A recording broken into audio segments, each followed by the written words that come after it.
Raise your right hand and say, so help me God. So help me God. Umengameli ofungiswe bona abambe ithemu yesibili uCyril Ramaphosa uthi uzokubekela phambili ibumbano nokuthuthukisa impilo yabantu. I can only answer for what I've given to my Lord to check and test. Those things of cartridges and rifles and what it's not part of my business. Umholi we-EFF uJulius Malema utshele ikhotho yeMonti bona kwakusigidi sokudlala leso asidumuzisa eminyanyeni wokugidinga iminyaka emihlanu ye-EFF eMdantsane ngo-2018. Kwilanga elihle eSouth Africa la kuhlangene khona iphasi lonke elizweni lekhethu. Ngiyalotshisa begodwa ngiyakwamukela endabeni zaSindebele ku-SABC 1. Lotshani.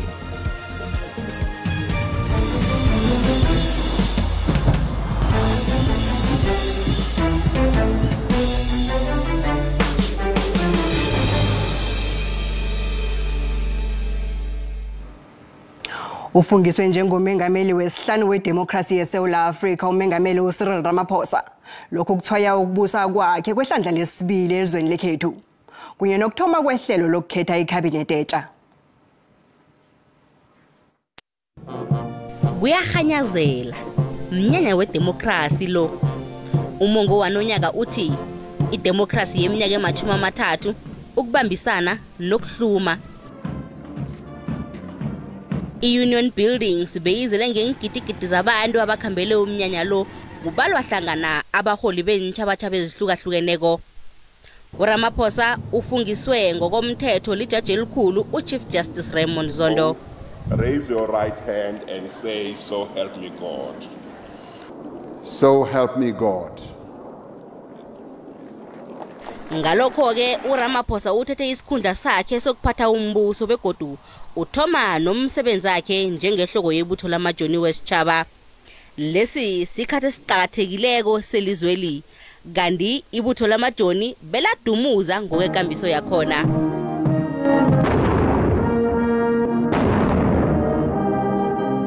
Umatamela Cyril Ramaphosa uthi uzimisele ukuhola ilizweli begodu uqina kwakhe ngehlangothini ledemocracy kulingiwe.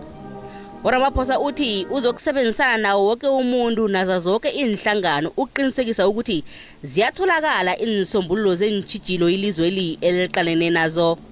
As the President of the Republic of South Africa, I will work with everyone to reach out and work with every political party and sector that is willing to contribute to finding solutions to the challenges our country faces as we transition to a new decade of freedom. uRamaphosa uthi umucu ohlukanisa amaSouth Africa uyafiphala wona kodwana awukasuki. Uthi yonke imizamo yokulinga ukuhlukanisa iminyango angeze yaphumelela. We dare not linger. We dare not rest until we have created jobs for those who need them, until there is enough food on every table, until every person in every town, city, village, or farm receives the basic services they need for a decent life. Ukufungiswa kwakamengameli kuphethe ngelinye ihlelo eliqhakathekileko ekukuphaphisa imphaphamtjhini zamajoni.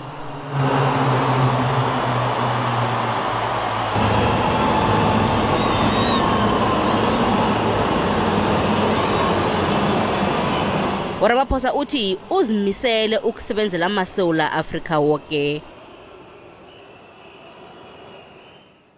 Indaba nazisenjalo abanye abaholi benhlangano zepolitiki bakuthabele ukufungiswa kwakhe njengomengameli ethemini yesibili. Sekubona laba abaholi benhlangano ezingasingaphasi kohulumende webumbano. Indaba nazisenjalo abanye abaholi benhlangano zepolitiki bakuthabela ukufungiswa kwakhe njengomengameli ethemini yesibili. Sekubalwa nalabo abaholi benhlangano ezingaphasi kohulumende webumbano.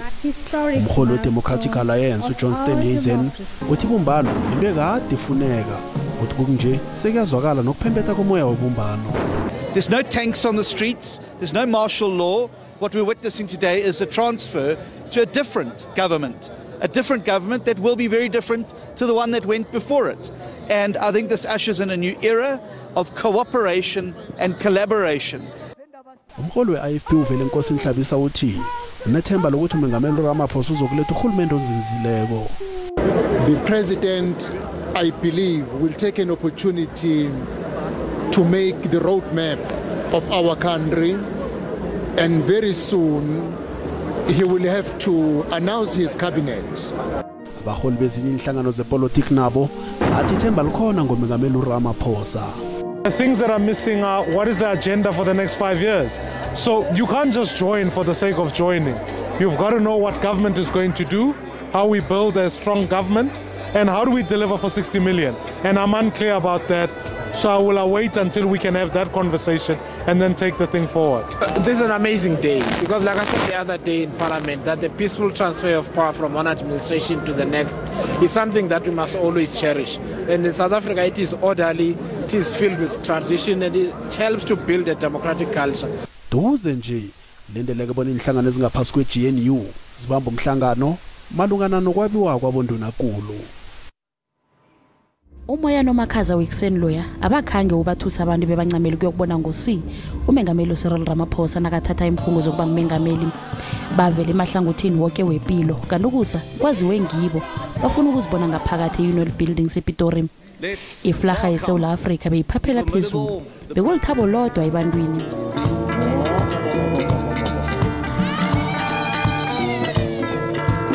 Kukhanyazela imbala etshengisa intshaba ezihlukahlukeneko zeSouth Africa.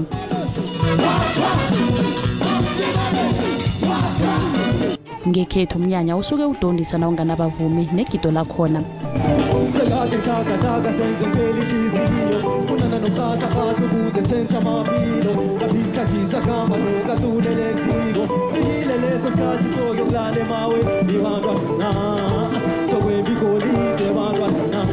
Nabagwali nabo bamhloniphile uMengameli ngamakhono abo wokukwala enqheme ezihlukahlukeneko ziphume ngokuhlukahlukana kwazo.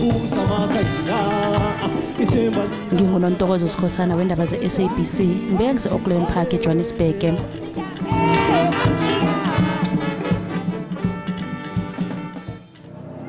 Nakusenjalo abantu bebakhambela ukufungisa kwakaMengameli uRamaphosa baveza amazizi ahlukileko ngokubekwa nokufungisa kwakaMengameli Cyril Ramaphosa. We want to remind them as a movement that all of them, they promised us jobs before the elections, and we would like all of them to commit to South Africans that jobs must be created as quick as possible with immediate effect. Abanye bathi bathemba ukuthi umbuso webumbano yokuhola ilizwe njenganje uzokwakha amathuba wemisebenzi ebantwini abatsha nalabo abaphila nokukhubazeka. I'm very, very excited by the points that are made by the president. The fact that he said it's not good to be a nation that is led by only one political party. We need one another in life. That is why they made the inauguration to partner with other parties so that they can make a good, peaceful law that will save the whole entire South Africa. And I thank him for the fact that he said all people without jobs will find their jobs.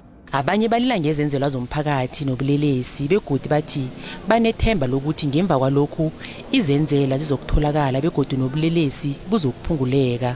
Hoping that the new elected president will bring change to the society of Mpumalanga.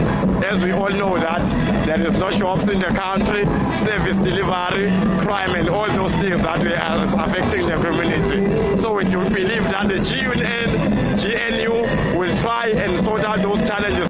uRamaphosa ufungiswe namhlanje e-Union Buildings ePitori kanti leli sekulihlandla lesibili aphatha njengomengameli welizwe. Ekhasini lethu le-Facebook siba umbono wakho malungana nokufungiswa kaMengameli uCyril Ramaphosa. Nakumbona ukhalandela mbukeli.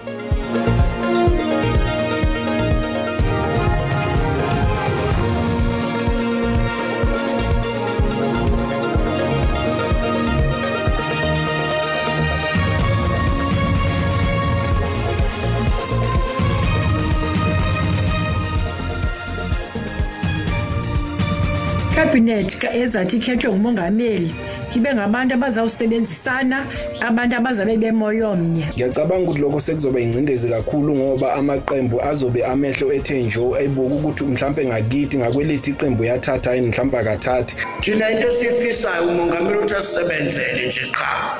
Iyona into esifisayo. Sicela ukuthi emakhaya ke lamaqembu azobusa ngokubambisana abandla aqeda ubulelesi, aqeda umculo emakhaya abantu bahluphekile bandla. Kungabi ne-favoritism ngelaphana kube nobuhlobo. Akukhethi ko wonke ama political parties akhona. Kukhethwa abantu abazimisela ukusebenza abazoletha intuthuko noshintsho. Abakhumbuleke bangakhohlwa banecabinet yakhe ayikhetha inhlangano ezinye ukuthi njengoba balapha abangaberekeli bona enkhwameni zabo. Siba ukuthi baberekele umphakathi, baberekele isitshaba. Usira Ramaphosa njoba asahlile esihlalweni. Sokuphuma kuye ke manje ukuthi uzobereka bunjani nalaba abanye ngoba phela manje seyigovernment yehlanganyela angeke saba ile government yakasobani. Masithembe ke kuba ne-ministers ke azazibeka nazo ziza kusebenza kubuya kumahluko. Umbono ngeumbukeli se-ABC ayizokuthosa umlando ukuziphendulela ngombono wombukeli. Nasibuya Ntolo. Uze kulunge lokwesifuna kona ngoba kushuthi nalo hulumeni losiphethe ufuna kuvangela itshe njengenkomo. Abantu bemkhathini bathi Eskom izikhuphe ngesidwini intambo zegezi endaweni nabo ngombana bathi indawo leya ayisesemthethweni.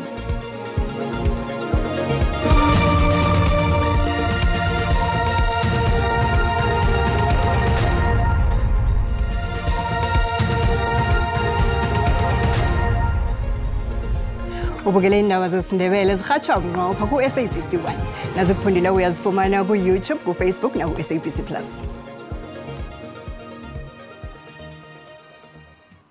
Umholi we-EFF uJulius Malema utshele ikhotho yeMonti bona kwakusigidi sokudlala asidumuzisa eminyanyeni we-EFF okuhlanganisa iminyaka emihlanu esisaDugashe Stadium ngo-2018 eMdantsane eMpumalanga Kapa.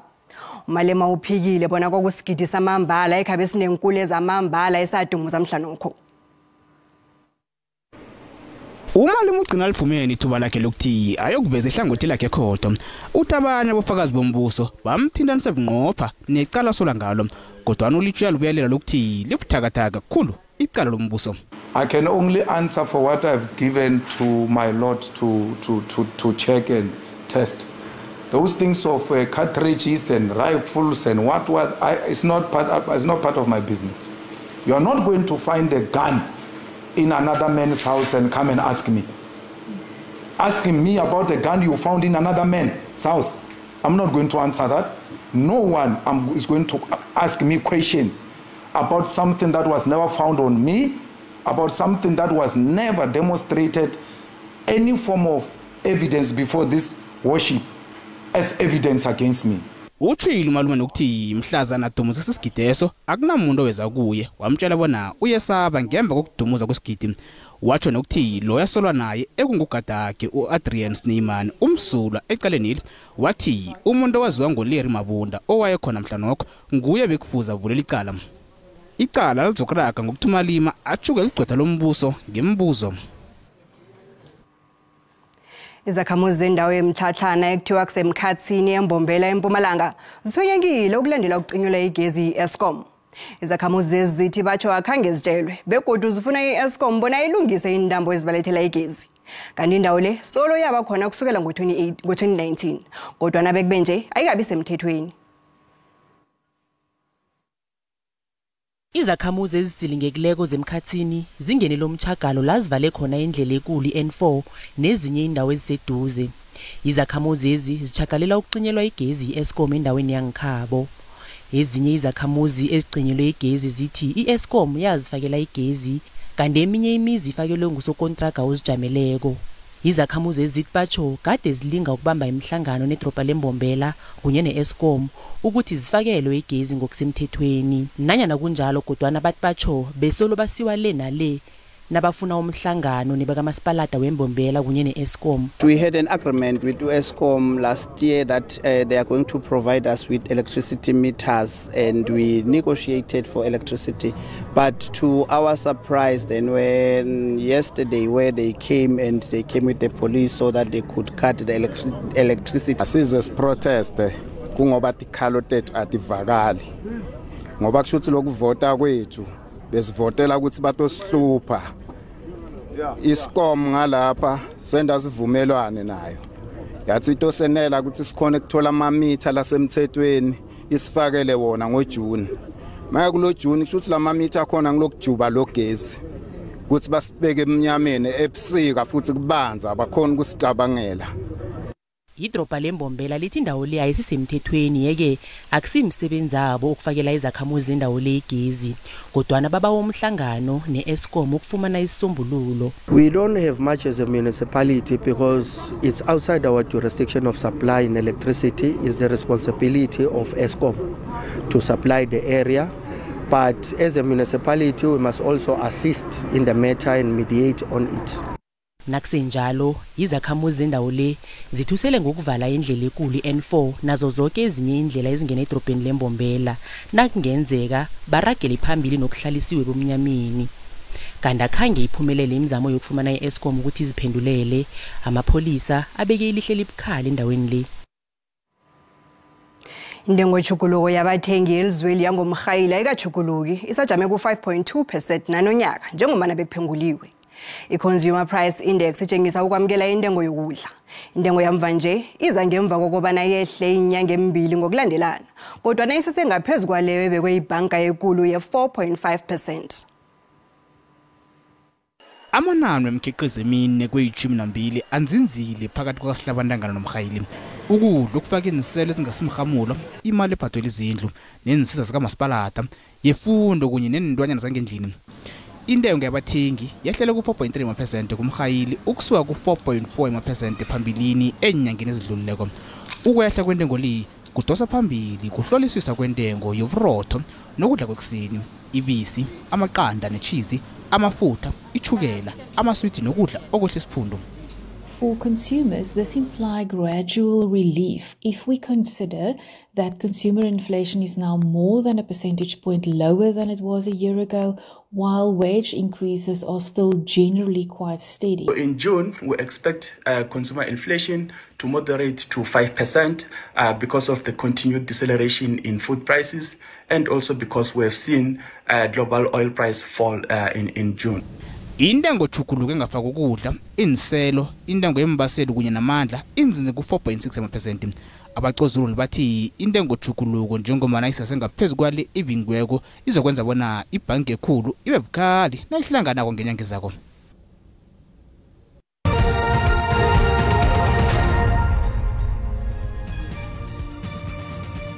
Kezemali, iranda liqina lingaso nezinye imali ezinkulu.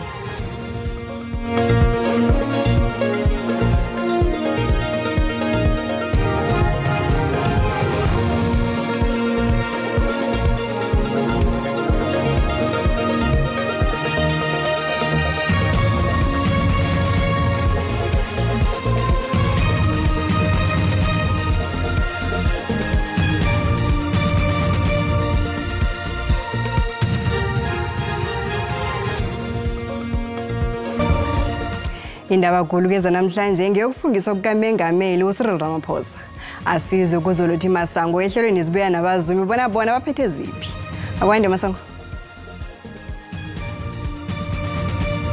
Sithokoze ethandeka ukusiboleka indambo ehlelweni sibuya nabazumi ababukela bangakulindela hlangana nendaba esiziphetheko ngezomnyanyo ukufundisa kukaMengameli uCyril Ramaphosa. Sokuqala ke nombuso wesifunda seLimpopo nawo wazise abosomkhandlu beminyango embusweni loya. Siyokhulumisana nomcozululi wepolitiki uNtando Sindano vela eUniversity yeCape Town ukuqala ukuthi kuyoba sitshijilo kangangani namkha kuzabalula kangangani kukaMengameli uCyril Ramaphosa ukhetha kwakhe icabinet. Ngesihlangana lezi siziphetheko ehlelweni lanamhlanje. Sithokoze Masango. Njenganje asecela ebujameni bezulu. Busayi zini izangoma zezulu? Amakhaza lawa akhambile nofana asabuye. Ekuseni nebusuku kuthandeka kusesemakhaza ifika naka noNdovu singaje siyilise kancazana sayibona ehlobo. Asiziqaleke ngokunabileyo.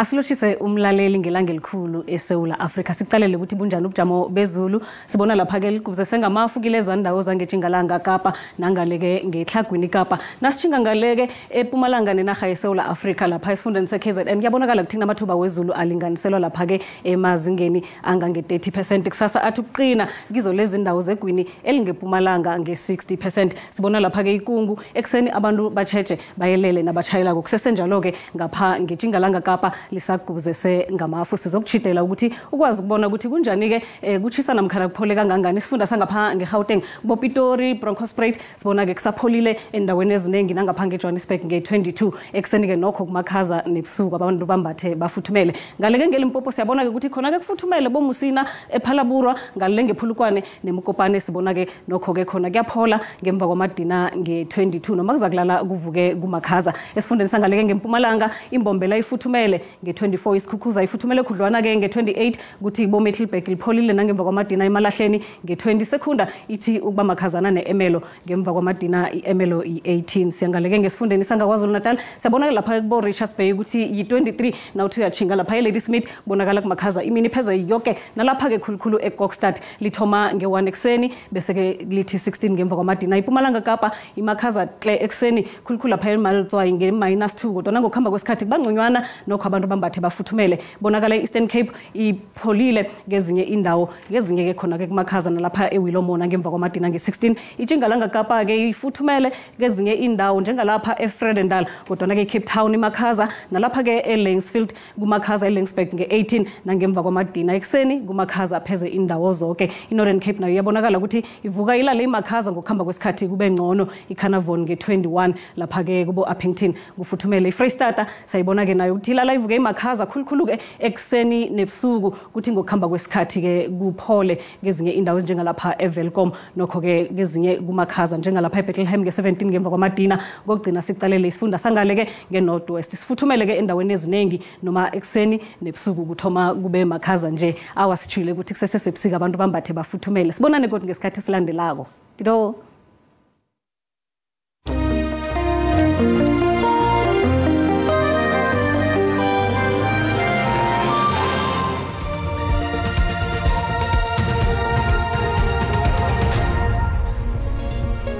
Indaba zikhona ngeSiswati kusasa ngesikhathi esifanako ukuthula kwande sitshaba sekosi